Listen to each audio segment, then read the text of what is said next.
Alors là, je viens de parler d'un truc. C'est que là, donc je nettoie, tu vois, il y avait des anciens carrés potagers.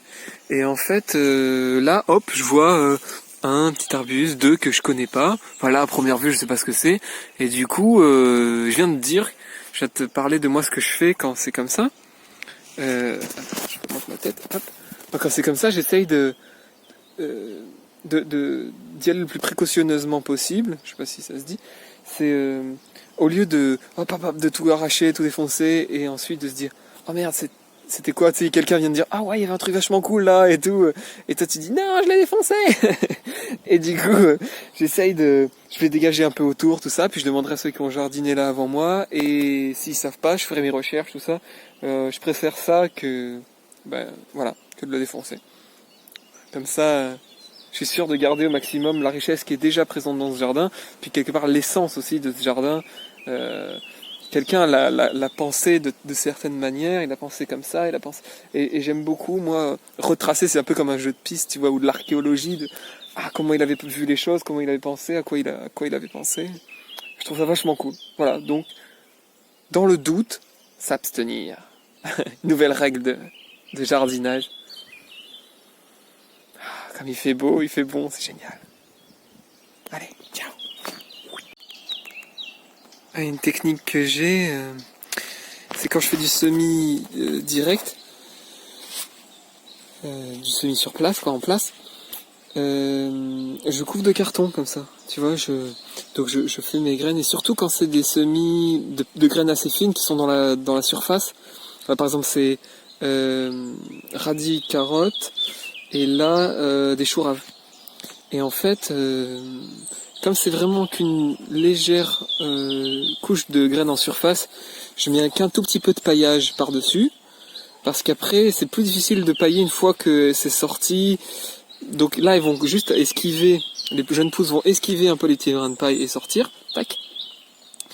Et donc là, ce que je fais pour pas avoir à arroser trop souvent, je mets un peu de carton comme ça, c'est-à-dire que ça garde au frais dessous.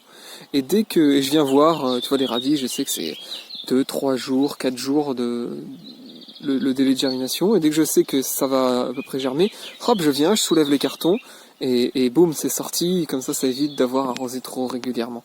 Et t'as vu, j'ai un gant. Ah, une fois n'est pas coutume, j'arrache des ronces, tu vois.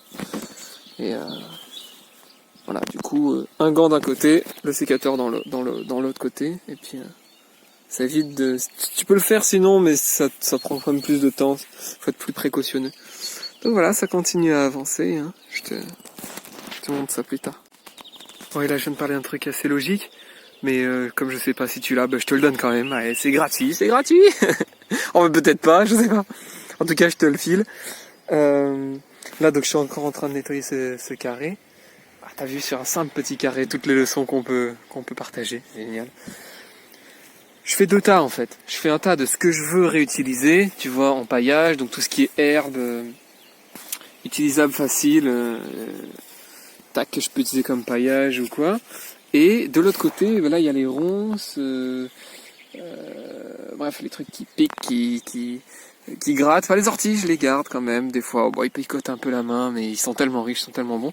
Par contre, des fois, tu vois, il y a certaines racines, je sais pas si on voit là, hop, tu vois, ils sont un peu comme ça. Il y en a qui ont des rhizomes, il y en a qui ont des machins. Et que si je les utilise, ils vont probablement se replanter. Donc ça, je les mets à part. Hop, tu vois, il y a le deuxième tas. Premier tas que je vais utiliser tout de suite, laisser sécher, utiliser. Le deuxième tas avec qui je vais faire un peu plus gaffe, c'est-à-dire...